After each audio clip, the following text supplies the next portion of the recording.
चलिए बेटा, आज हम लोग थ्योरी ऑफ डाइल्यूट सोल्यूशन का कुछ क्वेश्चन सॉल्व कर लेते हैं।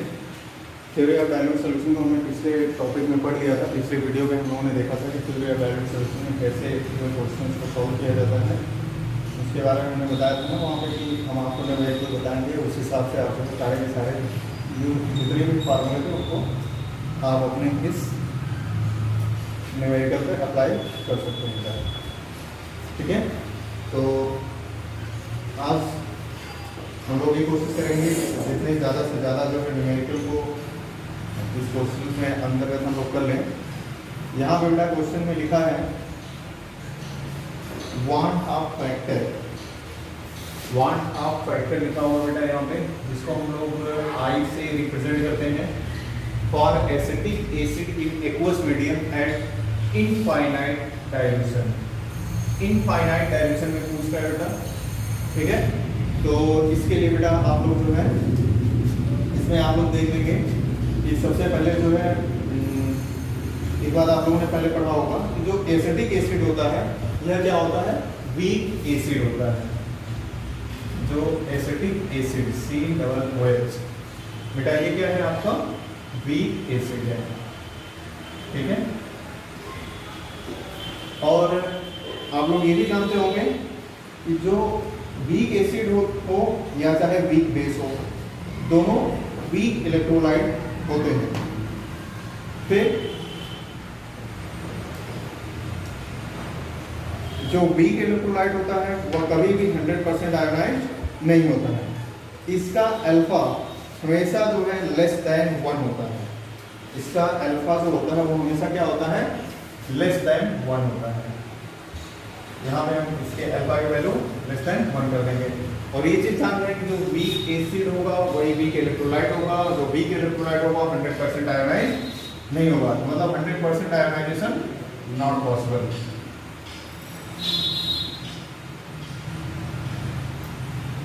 ठीक है, फिर अब आते हैं इस क्वेश्चन को।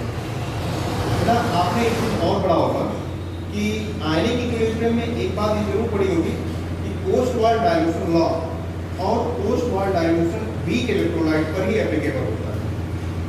जो पोस्ट वार डाइल्यूशन लॉ होता है, पोस्ट वार डाइल्यूशन लॉ ये आप लोगों ने पढ़ा होगा। ठीक है, और जो पोस्ट वार डाइल्यूशन लॉ होता है ये हमेशा वीक इलेक्ट्रोलाइट पर ही एप्लीकेबल होगा। और वहां पर आप लोग पढ़ते हैं कि यह जो है देखिए मोनोबेसिक एसिड है।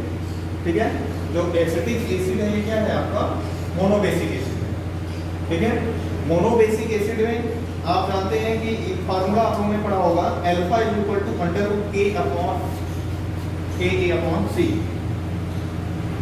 Alpha = √Ka/C।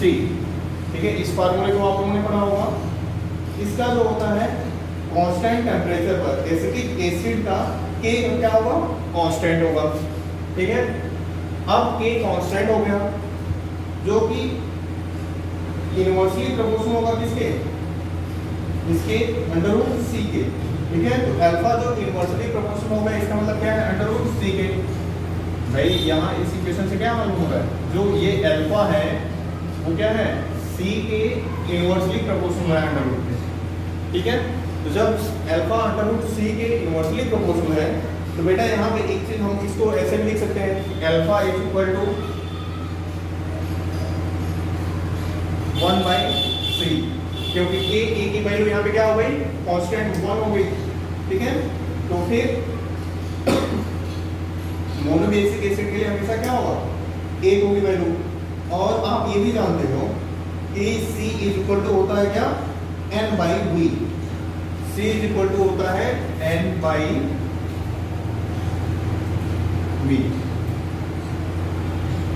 ठीक है, अब जब बेटा C = N/V हो गया तो इसका मतलब है कि C और V में इनवर्स रिलेशन होता है।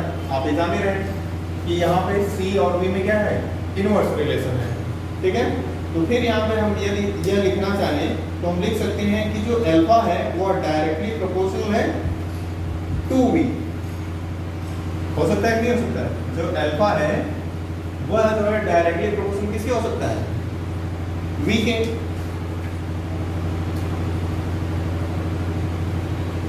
तो हम इसको यहाँ पे लिख सकते हैं alpha directly proportional to V, और V को जो हम यहाँ पे क्या कर देंगे अंडर रूट में, क्योंकि C की वैल्यू यहाँ पे हमने दिखा दिया। ठीक है, लिख सकते हैं इस पे। अब बेटा यहाँ पे एक चीज और हम यहाँ पे देखते हैं कि जितना डाइल्यूशन जितना ज्यादा होगा, ठीक है, अल्फा उतना ही ज्यादा होगा। ठीक है, तो जितना ज्यादा हमारा डाइल्यूशन होगा उतना ही ज्यादा अल्फा की वैल्यू होगी। और यहाँ क्वेश्चन की भी ड्यूटी यहीं पे है कि अगर यहाँ पे इनफाइनाइट डाइल्यूशन दिया जाए तो इनफाइनाइट डाइल्यूशन का मतलब है कि इसका अल्फा लेस देन 1 होता है, और इसको अल्फा को अगर अल्फा तो इसका 1 हो जाता है तो एसिटिक एसिड आप जान रहे हो कि क्या हो जाएगा, यहाँ पे अल्फा लेस देन 1, अगर इसकी वैल्यू जो है अल्फा इज इक्वल टू 1 हो जाए। ठीक है, और जब वीक एसिड आप जान ही रहे हैं कि यह वीक एसिड है एसिटिक एसिड, इसका अल्फा इज इक्वल टू कितना हमने ले लिया 1। तो इसका मतलब है बेटा कि यहाँ एक फैक्ट बात याद रखिएगा हमेशा, जिसका आई अगर किसी का आई निकालना हो तो हमें यह भी बताया था कि इससे पहले वीडियो में आप लोगों ने देखा होगा कि जब डिसोसिएशन होता है तो हमने आई निकालने की फार्मूला बताया था, और जब इलेक्ट्रोलाइट डिसोसिएशन होता है तब भी आई निकालने का हमने फार्मूला बताया था। आइए हम यहाँ देखते हैं डिसोसिएशन होगा तो कैसे, इसके लिए फार्मूला क्या था, आई इज इक्वल टू होता है बेटा 1 plus alpha n minus 1। I is equal to होता है 1 प्लस अल्फा n माइनस 1। ये फार्मूला आप लोगों ने पढ़ा हुआ है। ठीक है, इसमें n क्या होता है, n एक मॉलिक्यूल इलेक्ट्रोलाइट के टूटने से जितने आयन बनते हैं, ठीक है, वही n होता है। ठीक, वैसे एसिटिक एसिड नेचुरली अगर देखा जाए बेटा तो यह एक क्या है, थ्योरी आयोनाइज्ड है, और इक्विलिब्रियम यहाँ क्या हो जाता है, स्टेबलाइज्ड हो जाता है। और जब इक्विलिब्रियम स्टेबलाइज्ड हो जाएगा, लेकिन यहाँ एक चीज भी है, जहाँ इनफाइनाइट डाइल्यूशन होगा तो यहाँ 100% डिसोसिएशन होगा। ये भी ध्यान रखिए कि जब यहाँ पे इनफाइनाइट डाइल्यूशन है इसका मतलब है क्या है कि यहाँ पे 100% डिसोसिएशन होगा, और यदि डिसोसिएशन होगा ये कंप्लीट डिसोसिएट होगा। तो जब कंप्लीट डिसोसिएट होगा तो एसिटिक एसिड जब टूटेगा तो ये बेटा आपका बनाएगा एसीटेट आयन और hydronium ion, CH3COO minus plus H plus, यह बना दिए एसीटेट आयन और हाइड्रोजन आयन। और अभी हमने बताया कि एक मॉलिक्यूल से यहाँ पे टूटेंगे कितने आयन बन रहे हैं, 2 आयन बन रहे हैं। एक मॉलिक्यूल एसिटिक एसिड टूट रहा है तो एक एसीटेट आयन बना रहा है, दूसरा क्या बना रहा है आपका हाइड्रोनियम आयन बना रहा है। तो जब एक मॉलिक्यूल इलेक्ट्रोलाइट के टूटने से जितने आयन बनेंगे वही उनका क्या होगा, n होगा। भाई एक मॉलिक्यूल जो इलेक्ट्रोलाइट होगा उसके टूटने से जितने आयन बनेंगे वही उसकी वैल्यू क्या हो जाएगी, n हो जाएगी। और जब n हो गया तो यहाँ पे n की वैल्यू हमने कितना दे दिया 2, और इनफाइनाइट डाइल्यूशन होने की वजह से अल्फा क्या हो जाएगा 1 हो जाएगा। तो यहाँ पे हमने देखा कि वैल्यू अब पुट कर दीजिए 1, हमने बताया कि इनफाइनाइट डाइल्यूशन होने की वजह से अल्फा की वैल्यू 1 हो जाएगी, और यहाँ पे 2 माइनस 1, इसको सॉल्व आउट करोगे बेटा आपका आ जाएगा i इज इक्वल टू 2। ठीक है, अब आपकी वैल्यू आपके आ गई i इज इक्वल टू 2। अब i की वैल्यू 2 आ गई है बेटा, तो 2 इनफाइनाइट सॉल्यूशन की वैल्यू होगी, तो 2 आपका आंसर आपका ये सही हो जाएगा। ठीक है,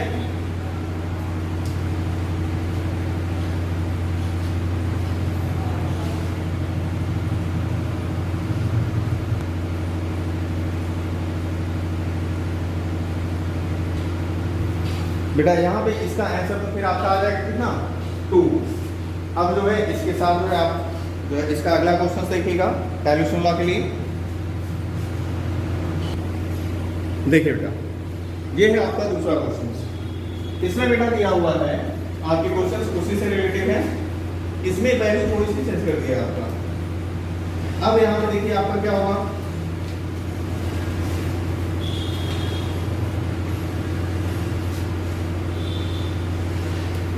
यहाँ क्वेश्चन में दिया बेटा आपका कि an aqueous solution freezes at -0.36 kF and kV for H2O 1.8 and 0.52 respectively, then the value of boiling point of solution at 1 atm pressure is, आपको पूछ रहा है बॉइलिंग पॉइंट ऑफ सॉल्यूशन, ठीक है।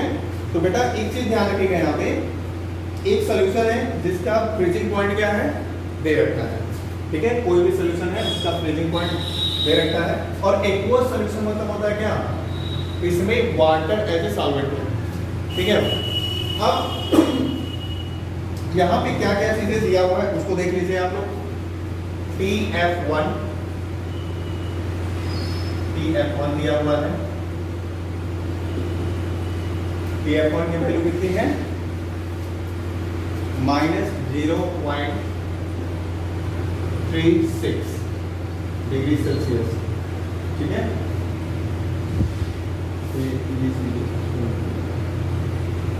ठीक है। अब आपका KF और KV ये दोनों वैल्यू दिया है वाटर का। तो KF की वैल्यू कितनी है 1.8 और KV की वैल्यू की बेटा दी हुई है 0.52, ठीक है। ये दोनों वैल्यू आपकी क्या है, गिवन है। अब इसमें आपसे पूछ रहा है बेटा क्वेश्चन में boiling point of solution, boiling point of solution पूछ रहा है। बॉइलिंग पॉइंट ऑफ सॉल्यूशन मतलब PB1, ये चीज आपसे पूछ रहा है, ठीक है। हमने पिछले लेक्चर में ये बताया था कि बेटा यदि कभी भी TB1 हो तो इसमें हम एक फार्मूला लगा सकते हैं, TB1 = TB + delta TB, TB1 = TB + delta TB।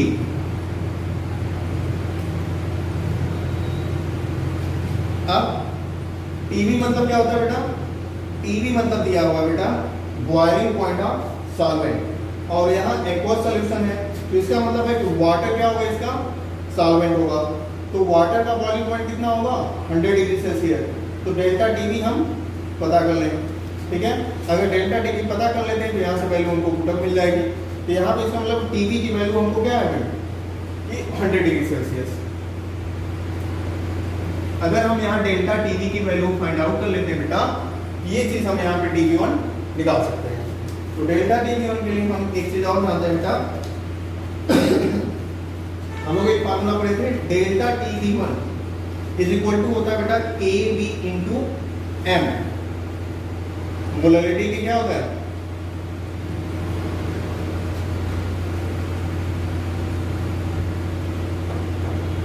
अब डेल्टा TB = होगा KB × M, डेल्टा TB = हो जाएगा KB × M, ठीक है। यह एक फार्मूला हम लोगों ने पहले से पढ़ा हुआ है, डेल्टा TB अगर फाइंड आउट करना होता है। इसके अलावा एक फार्मूला और हम लोगों ने पढ़ा था, डेल्टा TF क्या होता है, KF × M, डेल्टा TF = होता है KF × M, ठीक है। यहाँ पे बेटा एक चीज ध्यान रखना होगा आपको, M मतलब होता है क्या, एलिवेशन इन बॉइलिंग पॉइंट। अगर पूछा जाएगा तो यहाँ पे ये फार्मूला रखेंगे, elevation of in boiling point, ठीक है। एलिवेशन इन बॉइलिंग पॉइंट पे हम डेल्टा TB = जानते हैं KB × M। फिर डेल्टा TF = KF × M होता है डिप्रेशन इन फ्रीजिंग पॉइंट, ये आप लोगों ने पढ़ा होगा। तो यहाँ से ये फार्मूला मिला है हम लोगों को। अब हम इन दोनों को, अगर हम डेल्टा TB और डेल्टा TF का रिलेशन बताएं, ठीक है, डेल्टा TB और डेल्टा TF की वैल्यू अगर हम पुट करते हैं यहाँ पे, तो हम मान लेते हैं इन दोनों को डिवाइड कर दिए, ठीक है। इन दोनों में रिलेशन क्या हो जाएगा, तो डेल्टा TB / डेल्टा TF = कर दिया हमने, तो M कैंसिल हो जाएगा बेटा। तो हमको मिल जाएगा डेल्टा TB / डेल्टा TF = हो जाएगा KB / KF। इतनी वैल्यू हमने निकाल लिया बेटा। अब आपको निकालना क्या है, डेल्टा TB। अगर डेल्टा TB की वैल्यू मिल गई तो आप TB1 यहाँ पे बॉइलिंग पॉइंट ऑफ सॉल्यूशन आराम से निकाल लेंगे। तो फिर बेटा अब यहाँ पे एक चीज हम लोग देखते हैं, बहुत ध्यान से लीजिएगा कि जो फ्रीजिंग पॉइंट है बेटा, वह सॉल्यूशन आपका दिया हुआ है, मतलब TF1 आपका दिया हुआ है, ठीक है। तो TF1 आपकी वैल्यू कितनी हो जाएगी, यहाँ पे दिया TF1 इक्वल टू दिया है आपका क्या, -0.36 डिग्री सेल्सियस। तो और TF1 इक्वल टू होता है बेटा TF minus delta TF। TF is equal to होता है बेटा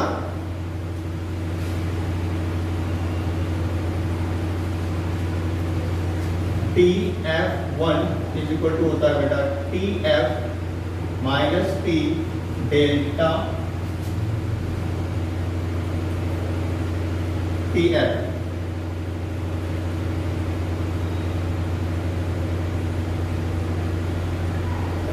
ठीक है, ये इसकी वैल्यू आ जाती है, ठीक है। अब यहाँ से अगर TF1 आपको मालूम है तो TF1 आपको वैल्यू यहाँ पे हम, अब ये चीज जान रहे हैं यहाँ पे सॉल्वेंट क्या है आपका, वाटर है। तो यहाँ पे TF सॉल्वेंट का जो फ्रीजिंग पॉइंट होगा वो क्या हो जाएगा, वाटर का 0, ठीक है, क्योंकि जो वाटर होता है उसका फ्रीजिंग पॉइंट क्या होता है, 0 होता है बेटा, ठीक है। तो यहाँ पे TF1 आपको मालूम हो गया और TF 0, ठीक है। तो यहाँ पे हम एक वैल्यू लिख सकते हैं -0.36, या इसको यहीं से आगे कर लीजिए, -0.36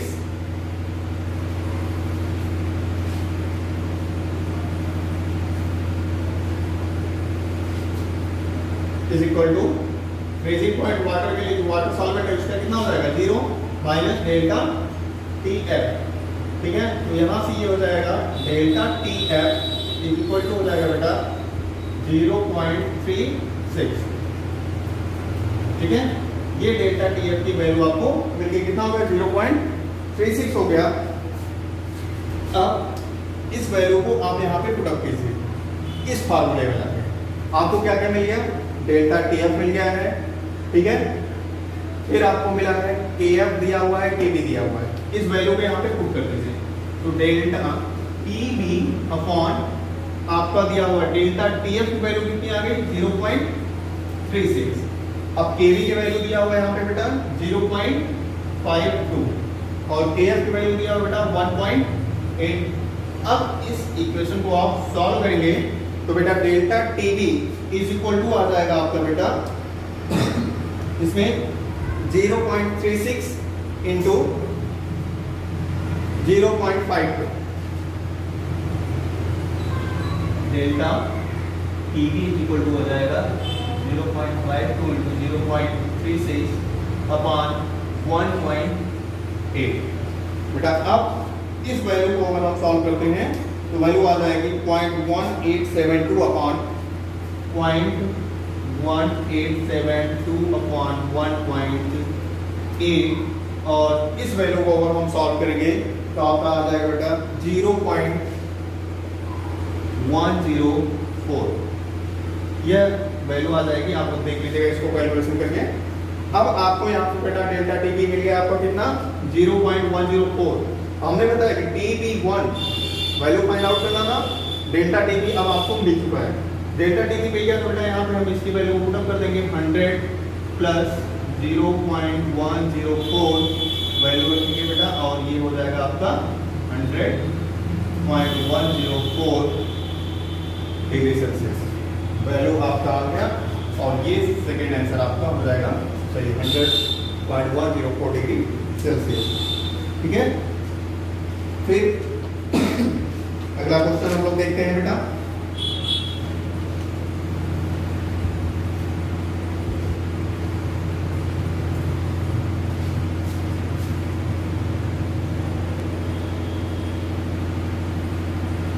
कुछ चीज़ें नीचे की कट रही थी बेटा, ठीक है, इसलिए हमने वीडियो को फिर से घुमा दिया है ताकि आप लोग देख लेंगे कि हाँ वहाँ पे क्या क्या वैल्यू पुटअप की गई थी, ठीक है।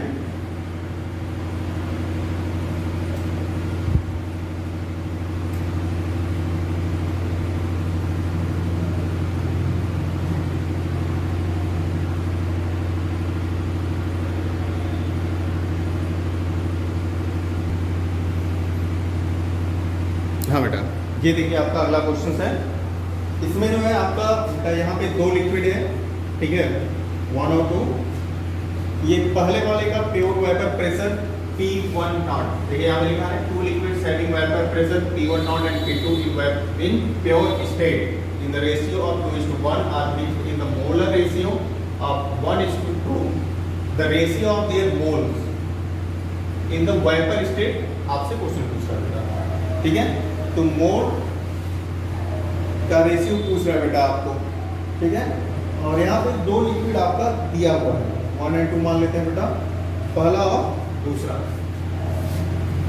ठीक है, पहला और दूसरा, पहले वाले का दिया हुआ है P1 नॉट, दूसरा मान लेते हैं इसमें P2 नॉट, ठीक है, फिर इसमें हम इसका मान लेते हैं पहले वाले का जो वेपर प्रेशर कितना होगा, P1 नॉट है, P2 नॉट, वेपर प्रेशर आपका दिया हुआ बेटा, वेपर प्रेशर आपका दिया हुआ है in pure state the ratio, ठीक है, वेपर प्रेशर की वैल्यू दी हुई कितनी 2:1, तो यहाँ पे पहले वाले की जो 2 और सेकंड वाले की रेशियो 1 आर मिक्स्ड, बता रहा है मिक्स किया गया इन द मोलर रेशियो, जो मोलर रेशियो वो कितना है बेटा 1:2, ठीक है, ये आपका आ गया मोलर रेशियो, ठीक है। अब आपसे जो है बेटा इसमें पूछ रहा है मोल्स रेशियो क्या होगा, ठीक है, moles ratio in the vapour state value, तो बेटा हम लोगों ने पहले पढ़ा है कि जो रेशियो मोल का होगा वही मोल फ्रैक्शन का होगा और वही पार्शियल प्रेशर का होगा, ठीक है, मतलब जो हम लोगों ने पहले पढ़ा है, इससे पहले देखा है ना कि जो मोल का रेशियो होगा, ठीक है, वही मोल फ्रैक्शन का होगा, वही पार्शियल प्रेशर का होगा, ये हम लोगों ने स्टेट्स ऑफ मैटर में पढ़ा है।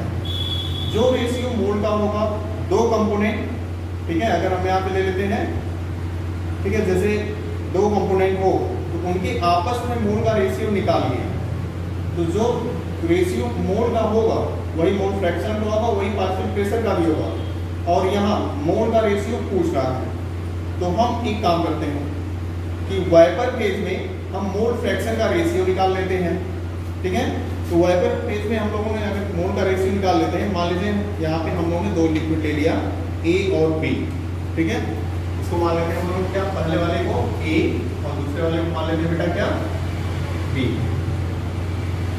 तो हम लोगों ने लिक्विड ले लिया A और B को, ठीक है, तो दोनों के लिए हम एक काम करते हैं, यहाँ पे YA निकालते हैं, YA क्या है, मोल fraction of A in vapour phase, Y क्या है बेटा, मोल fraction of A in vapour phase, तो YA की वैल्यू हम लोगों ने मान लेते हैं, हमने बताया कि था इससे पहले YA इक्वल टू होता है PA not XA upon P, YA equal to होता है बेटा PA नॉट XA, ठीक है, अब अपॉन कर लेते हैं इसमें P, और ऐसे ही हम अपनी तरफ से मान लेते हैं जैसे कि YB इसकी वैल्यू मोल फ्रैक्शन अगर हम निकालेंगे तो क्या हो जाएगा, YB इक्वल टू हो जाएगा PB not XB upon P, ठीक है, ये दोनों वैल्यू ये हमारी तरफ से मान लिया गया, मान लीजिए इसके लिए हमने निकाला YA, इसके लिए हम लोग क्या निकाल देंगे YB दूसरे वाले लिक्विड के लिए, ठीक है।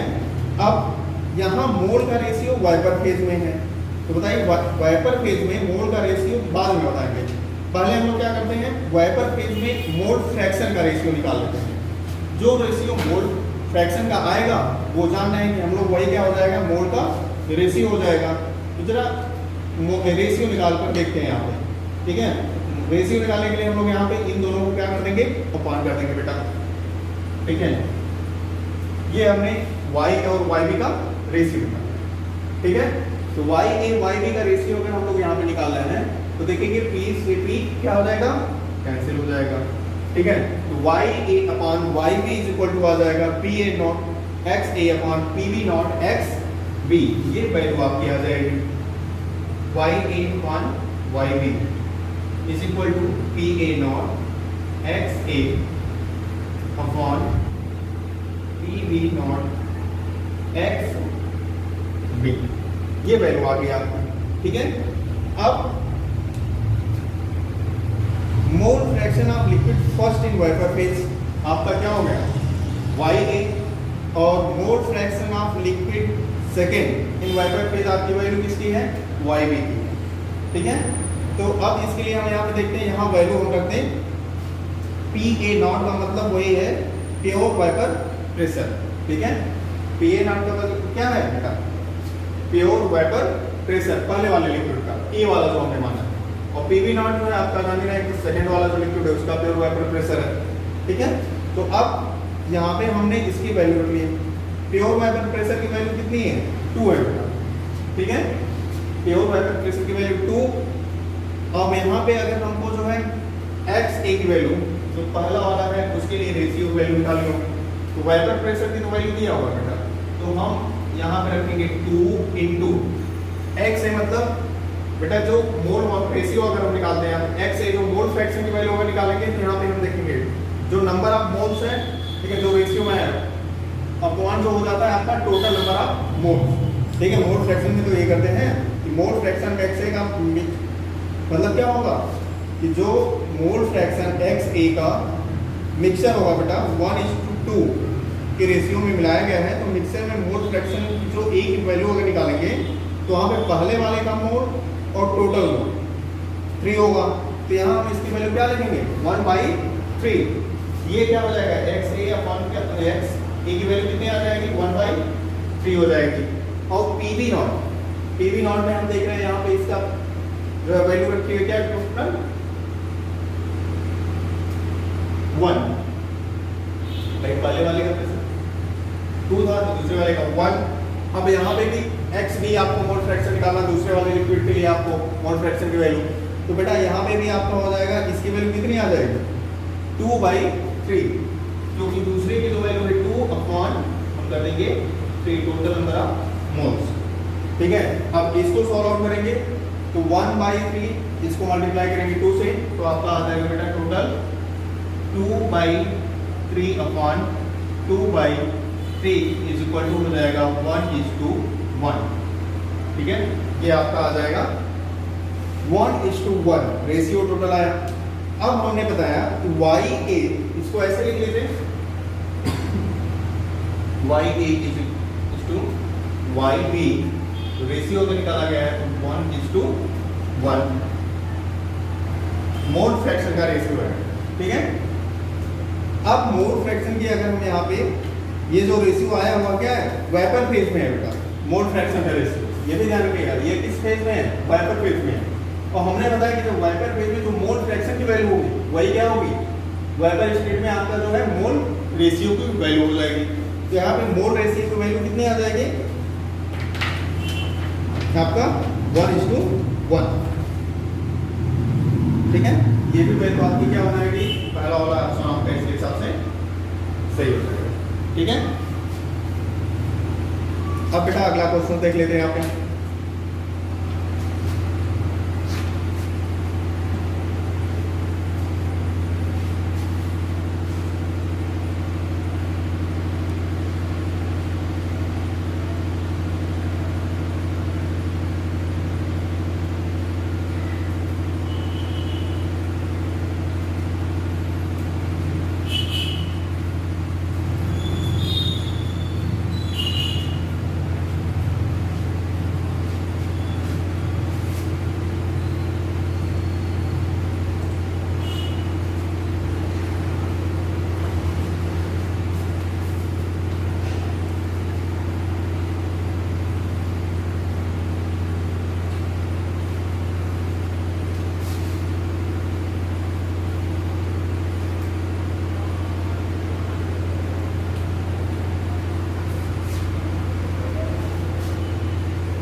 चलिए बेटा, ये देखिए आपका अगला क्वेश्चन है इसमें, ठीक है।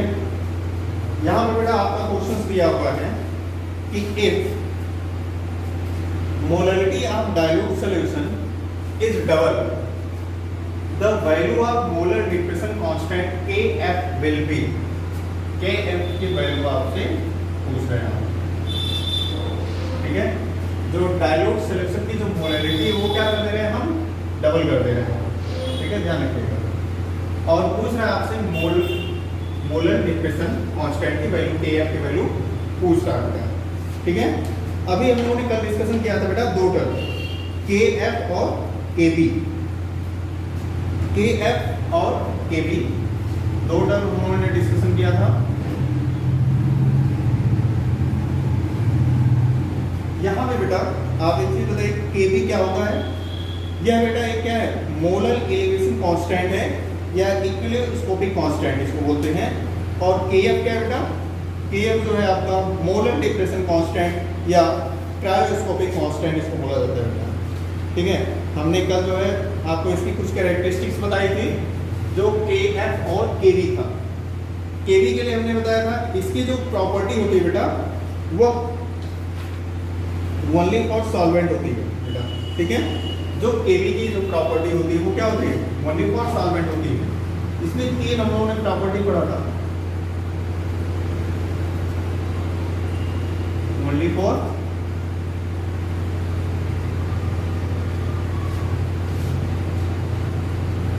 प्रॉपर्टी फॉर सॉल्वेंट, ठीक है, नॉट सॉल्यूट एंड सॉल्यूशन। ठीक है, जो केवी की प्रॉपर्टी होती है वह सॉल्यूट और सॉल्यूशन के लिए नहीं होती, सिर्फ किसके लिए होती है? सॉल्वेंट के लिए होती है। दूसरी बात यह बेटा है एक इंटेंसिव प्रॉपर्टी है। इंटेंसिव प्रॉपर्टी है मतलब do not depend upon mass of the solvent. यहाँ पे आप लिख लीजिए do not depend upon the solvent, do not depend on mass of solvent।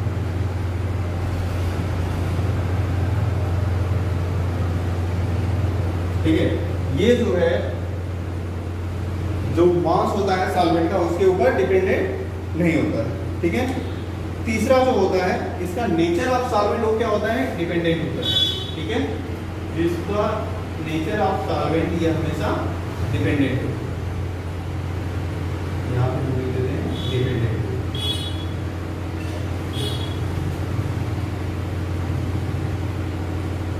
ठीक है बेटा, अब केवी की प्रॉपर्टी हमने सेम यही चीज आपके लिए केएफ की में हो जाएगा।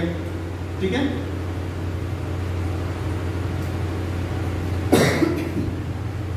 हमने बताया कि ये जो केवी होगा इसकी 3 प्रॉपर्टी पे डिपेंड है, प्रॉपर्टी ऑफ सॉल्वेंट, दूसरा इंटेंसिव प्रॉपर्टी है तो ये इसका do not depend upon the mass of solvent, third है नेचर ऑफ सॉल्वेंट के ऊपर ही क्या करेगा? डिपेंडेंट होगा। ठीक है, अब यहाँ पे हम देखते हैं बेटा इसका मतलब है कि जो अलग अलग सॉल्वेंट का केबी क्या होगा? अलग अलग होगा। ठीक है, अगर जो है सॉल्वेंट अलग अलग होगा उसकी केबी भी क्या होगी? अलग अलग होगी। ये ध्यान रखिएगा इस चीज पे। केएफ के लिए भी सेम यही प्रॉपर्टी होगा। और यहाँ पे हम लोगों ने एक चीज पढ़ा था, molarity m is equal to पढ़ा था n upon weight of solvent in kilogram. हम लोगों ने मोल में पढ़ा हुआ था m molarity is equal to n upon weight of solvent in kilogram. ठीक है, अब बेटा हमने यहाँ पे देखा weight of solvent in kilogram दिया हुआ है, तो मोलरिटी डबल कब होगा? जब हम नंबर ऑफ मोल में कुछ चेंज करें या सॉल्वेंट के वेट में कुछ चेंज करें। ठीक है, तो अब अगर यहाँ पे नंबर ऑफ जो मोल्स दिया है इसमें कुछ चेंज करेंगे या फिर नंबर ऑफ सॉल्वेंट जो दिया है इसमें कुछ कम बेसी करेंगे तो हमारी जो मोलरिटी क्या होगी? इफेक्ट करेगी। ठीक है, तो अब इसके लिए अगर हम देखते हैं यहाँ पे जो वाटर है इसका मतलब है कि जब हम यहाँ पे मोलरिटी डबल होगी, ठीक है बेटा, जब डबल होगी तो क्या सॉल्वेंट चेंज होगा कि नहीं? जब KF, अब KF किस पर डिपेंड करता है? ये KF क्या है? सॉल्वेंट की प्रॉपर्टी है। ठीक है, तो जब सॉल्वेंट की प्रॉपर्टी है तो यहाँ पे सॉल्वेंट चेंज हुआ नहीं। और जब वाटर की KF की वैल्यू हम निकालते हैं तो KF की वैल्यू क्या हो जाती है वाटर की? 1.86। वाटर की KF की वैल्यू कितनी होती है बेटा? 1.86। ठीक है, केल्विन। ठीक है, केल्विन किलोग्राम पर मोल,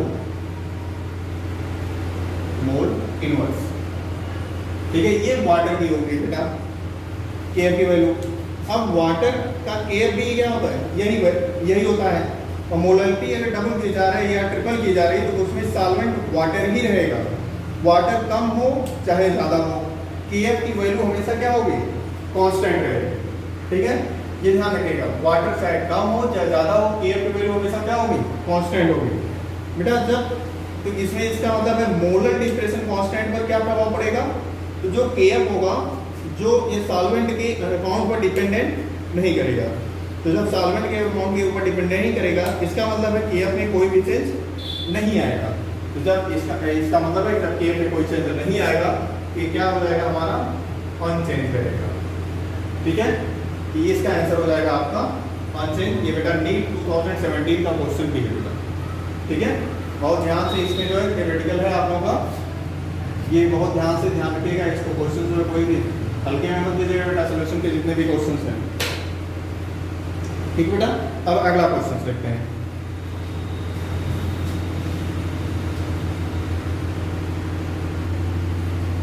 चलिए बेटा, ये देखिए अगला क्वेश्चन है आपका। ठीक है, ये बेटा क्वेश्चन जो है आपका ऑलरेडी पूछा हुआ है नीट 2015, 2011 और 2005 डाला पहले जो CBSE होता था उस टाइम में पूछा हुआ, मेडिकल के सारे पूछे हुए हैं अलग अलग ईयर में। ठीक है, नीट का पेपर उठा लेंगे, उसमें देखेंगे 2015 में क्वेश्चन पूछा हुआ ऑलरेडी आपका। What is the mole fraction of solute in 1 molar aqueous solution. ठीक है, 1 मोलर एक्वस सॉल्यूशन पूछा है, what is the mole fraction of solute. बेटा आप लोगों ने एक रिलेशन पढ़ा होगा, relation between molarity and mole fraction of solute में एक रिलेशन बताया गया था। रिलेशन था बेटा m is equal to x solute into 1000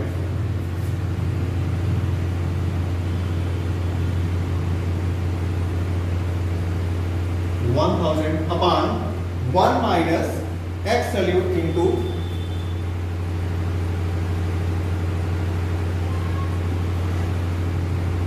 x molar mass of solvent, molar mass of solvent. ठीक है, ये आप लोगों ने रिलेशन एक पढ़ा हुआ था पहले से। तो बेटा x सॉल्यूट क्या है, यहाँ पे मोल फ्रैक्शन ऑफ सॉल्यूट है। ठीक है, अब यहाँ पे अगर देखते हैं हम इसकी वैल्यू, हम देखते हैं यहाँ पे कैसे फाइंड आउट करेंगे। जो मोलर मास ऑफ सॉल्वेंट की बात कर रहे हैं, तो जो एक्वस सॉल्यूशन अगर होगा तो जाहिर सी बात है यहाँ पे क्या होगा, वाटर होगा। तो वाटर के लिए हम मोलर मास की वैल्यू यहाँ पे कितनी रख देंगे, वाटर की मोलर मास की वैल्यू कितनी रहेगी, 18। ठीक है, मोलर मास ऑफ सॉल्वेंट की वैल्यू कितनी हुई, 18 हो गई बेटा। अब यहाँ पे हो जाएगा आपका 1000 x solute upon 1 minus x solute, solute का जो मोल फ्रैक्शन होगा इनटू 80।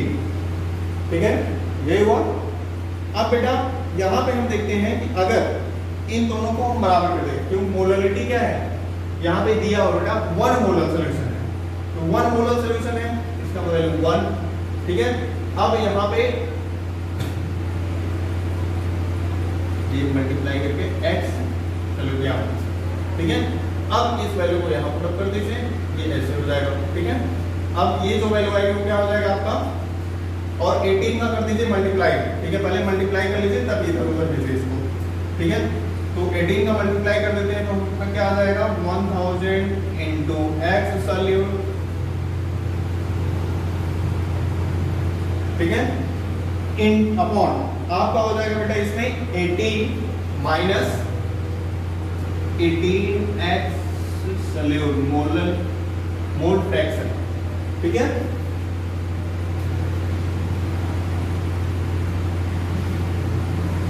ये वैल्यू को हम ऐसे भी लिख सकते हैं 18 minus 18 x solute is equal to 1000 into x solute. ठीक है, ये वैल्यू को अगर आप पुट करते हैं तो आपका क्या हो जाएगा, फिर यहाँ पे ये हो जाएगा बेटा 18 is equal to 1018 x solute.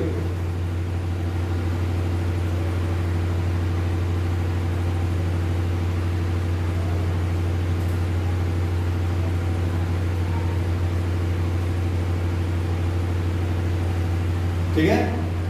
अब x लिमिट की वैल्यू हमें निकालनी होगी तो क्या हो जाएगा 18 अपॉन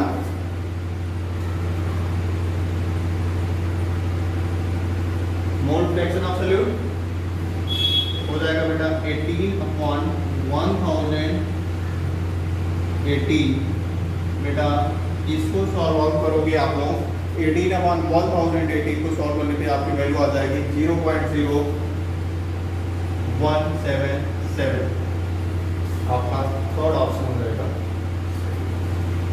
ठीक है, इसके लिए एक और मेथड है। ठीक है, तो उसके भी हम आगे डिस्कशन कर लेते हैं कि इसमें अगला मेथड कैसे इसको सॉल्व करेंगे। ठीक है बेटा।